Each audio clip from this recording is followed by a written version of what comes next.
আমরা এক লজ্জিত বিবর্ণ চেহারা নিয়ে আজ আপনাদের সামনে কিছু যুবক হাজির হয়েছে, যারা খুবই লজ্জিত হচ্ছি। একটি স্বাধীন ভূখণ্ড 50 বছরের অধিক যে সময় আমরা পার করেছি, এরপরে এসে আমাদের দেশে ধর্ষণের বিরুদ্ধে মানববন্ধন করে এদেশের কর্তা ব্যক্তি এবং এদেশের মানুষদেরকে সচেতন করার জন্য আমাদেরকে ধিক্কার জানাতে হয়। আমরা লজ্জিত হয়ে পড়েছি। আজ যখন আসিয়ার দিকে আমরা তাকাই, তিনি বাইরের কোনো মানুষের দ্বারা দর্শিতা হন নাই, তার ঘরের মধ্যে ওই নারীর জন্য নিরাপদ অবস্থান তৈরি করতে সমাজ ব্যবস্থা পারে নাই। এটা আমাদের জন্য বড়ই লজ্জার, এটা আমাদের জন্য বড়ই লজ্জার একটি বিষয়।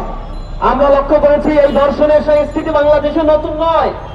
2016 সাল থেকে 2020 সাল পর্যন্ত সরকারের হিসেব মতে এই দেশে 26,695টি ধর্ষণের মামলা রেকর্ড হয়েছে। 2020 সাল থেকে 2024 সাল পর্যন্ত 6,400-র অধিক ধর্ষণের ঘটনা এই বাংলাদেশে রেকর্ড হয়েছে, যার মধ্য দিয়ে 3,471টি ঘটনা ঘটেছে, যেখানে 18 বছরের কম নারীদেরকে ধর্ষণের শিকার করা হয়েছে। কিন্তু আমরা এর কোনো বিচার পাই নাই। গত ফেব্রুয়ারি মাসের ঘটনা, শুধুমাত্র গত মাসের ফেব্রুয়ারি মাসে 72 শিশু এবং 117টি নারী নির্যাতন, নারী ধর্ষণের ঘটনা সহ 189টি নারী নির্যাতনের ঘটনা এই স্বাধীন ভূখণ্ডে পত্রপত্রিকার মাধ্যমে আমরা জানতে পেরেছি। সুতরাং ধর্ষণের এই ঘটনা নিত্যনৈমিত্তিক একটা ব্যাপারে পরিণত হয়েছে বাংলাদেশে। এটি একটা ট্রেডিশন, একটি কালচারে পরিণত হয়েছে। আমরা আরো বেশি লজ্জিত যখন আমরা দেখি নারী ও শিশু নির্যাতন ট্রাইব্যুনাল গঠন করা হয়েছে শুধুমাত্র ত্বরিত বিচারের প্রক্রিয়াকে ত্বরান্বিত করার জন্য। কিন্তু আমরা লক্ষ্য করেছি নারী ও শিশু নির্যাতন এই ট্রাইব্যুনালে প্রতি 5 বছরে এভারেজে 30,000 বা 32,000 মামলা এখানে দায়ের করা হয়। কিন্তু দীর্ঘসূত্রিতার কারণে এখান থেকে মাত্র 4 থেকে 5% মামলার বিচার কার্য আমরা দেখতে পাই।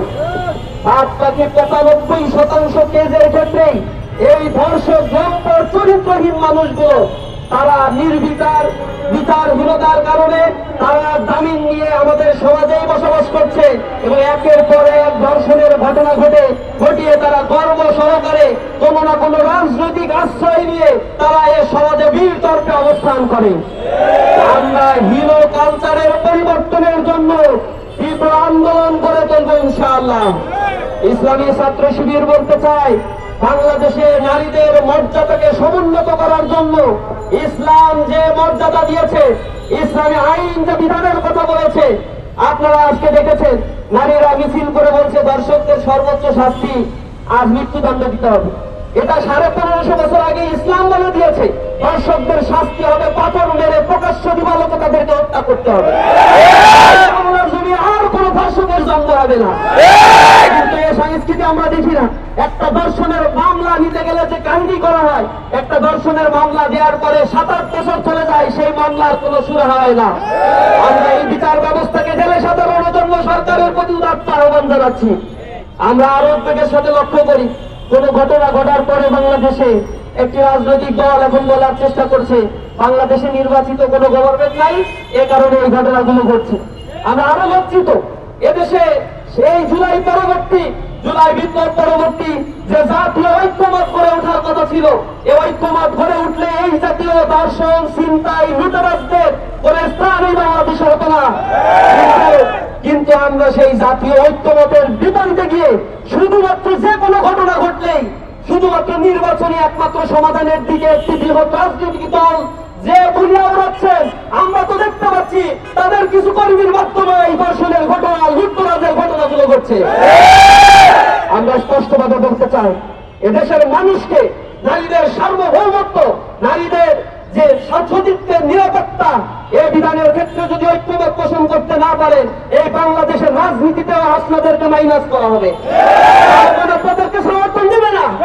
জনগণের পালস বোঝার চেষ্টা করে, জনগণের নিরাপত্তার জন্য রাজনীতিবিদরা ঐক্যমতে আসার চেষ্টা করেন। আমরা তরুণ সমাজ এই দৃশ্যই এই বাংলাদেশে দেখতে চাই।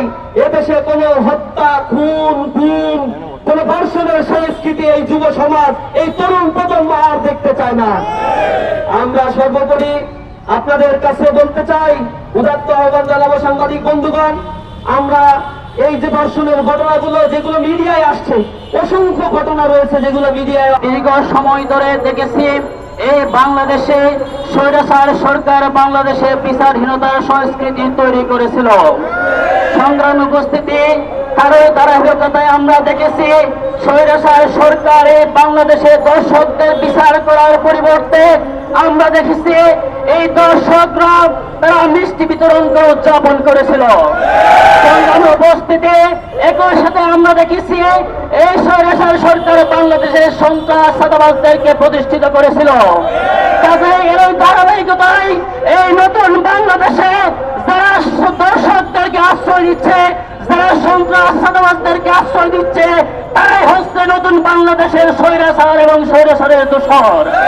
সংগ্রামী উপস্থিতি, আমরা একই সাথে বলতে চাই, অপরাপর ছাত্র সংগঠন যারা আছেন, রাজনৈতিক দলকে আমরা আহ্বান জানাতে চাই, আপনারা যে দর্শকদের আশ্রয় দেওয়ার রাজনীতি শুরু করেছেন, চাঁদাবাজ সন্ত্রাসীদেরকে আশ্রয় দেওয়ার রাজনীতি শুরু করেছেন, সে রাজনীতি বন্ধ করতে হবে। সেই রাজনীতি যদি আপনারা বন্ধ না করেন, এই বাংলাদেশের তৌহিদি জনতা শেখ হাসিনা এবং তার দোসরকে যেভাবে বাংলার মাটিতে কবর রচনা করেছে, আপনাদের সেরকম কবর রচনা করবে বাংলাদেশের মাটিতে। সংগ্রামী উপস্থিতি, আমরা একই সাথে সরকারকে আহ্বান জানাতে চাই, আপনারা বাংলাদেশের তৌহিদি জনতার রক্তের উপর দাঁড়িয়ে আছেন, তাহলে আপনারা এখনো বাংলাদেশের তৌহিদি জনতার রক্ত নিয়ে খেলতে পারেন না।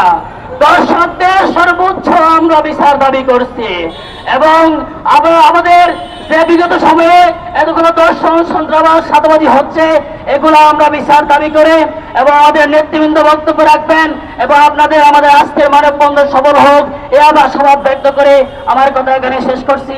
আসসালামু আলাইকুম। সারা দেশের নারীদের উপর যে নিপীড়ন চলছে এর বন্ধের দাবিতে আজকের ইসলামী ছাত্র শিবিরের ঢাকা মহানগর উদ্যোগে মানববন্ধনে উপস্থিত ইসলামী ছাত্র শিবিরের কেন্দ্রীয় সেক্রেটারি জেনারেল নুরুল ইসলাম সাদ্দাম ভাই, কেন্দ্রীয় নেতৃবৃন্দ, উপস্থিত সাংবাদিক বন্ধুগণ, আইন শৃঙ্খলা রক্ষাকারী বাহিনীর ভাইয়েরা এবং উপস্থিত ছাত্র ভাইয়েরা, আসসালামু আলাইকুম রহমতুল্লাহ।